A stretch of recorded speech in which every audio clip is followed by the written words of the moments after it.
Salam, hər birinizi xoş gördük. Lənkəran rayon Yuxarı Nüvədi kənd Mayıs Mirzacanov adına tam orta ümumi təhsil məktəbinin radio qovşağı efirdədir. Həftəmizin sonuncu buraxılışı ilə sizlərlə mən 7B sinif şagirdi Əhmədzadə Leyla. Mövzumuz beynəlxalq abidələr və tarixi yerlər gününün yaranmasına təsadüf edir. Aprelin 18-i dünyada abidələr və tarixi yerlər günü qeyd olunur. Bu əlamətdar gün tarixi yerlər və abidələrin mühafizə şüarısının təklifi ilə UNESCO tərəfindən 1983-cü ildə təsis olunur. Məqsəd insanların diqqətini abidələrin və tarixi yerlərin qorunmasına yönəltməkdir. Bu əlamətdar gün Azərbaycanda geniş qeyd olunur. Hər il bu tarixdə qoruqlarda, tarixi məkanlarda abidələrin və tarixi yerlərin qorunmasının təbliği məqsədi ilə müxtəlif tədbirlər, sərgilər təşkil edilir.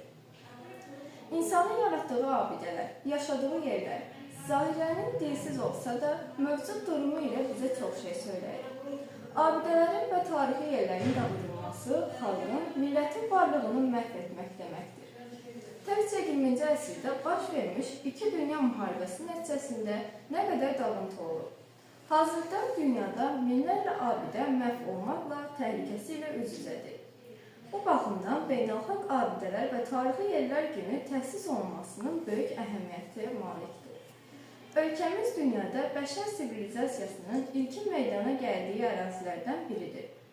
Arxeoloji qazıntılar nəticəsində göstərir ki, Azərbaycanda yaşamış insanlar keşməkeşli və şərəfli yollar qədim yaşayış məskənlərində və çoxsaylı abidələrdə öz əksini tapır.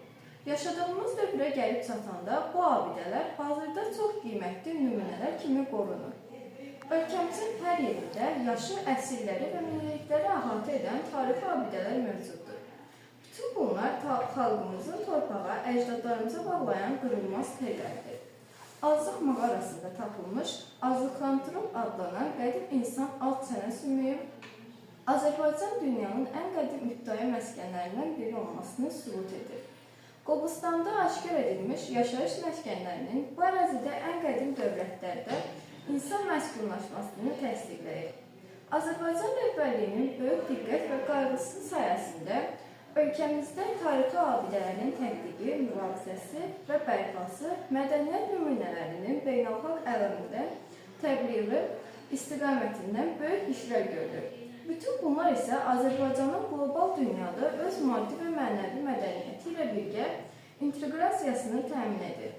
Ötən il ərzində Şuşa şəhərində yerləşən abidələrin elektron xəritə sərgisi təqdim edilib. Şuşada aparılan monitorinq çərçivəsində 45 tarixi abidənin üzərində məlumat lövhələri quraşdırılır. Eyni zamanda Şuşa şəhərində dövlət qeydiyyatına alınmış tarixi memarlıq abidələri kataloqa hazırlanır. Hazırda Şuşa Azərbaycan mədəniyyətinin paytaxtı adlı nəşr çap olunması ilə bağlı işlər aparılır. Bundan əlavə Şuşada şəhər abidələrinin bərpa təlimatı hazırlanır.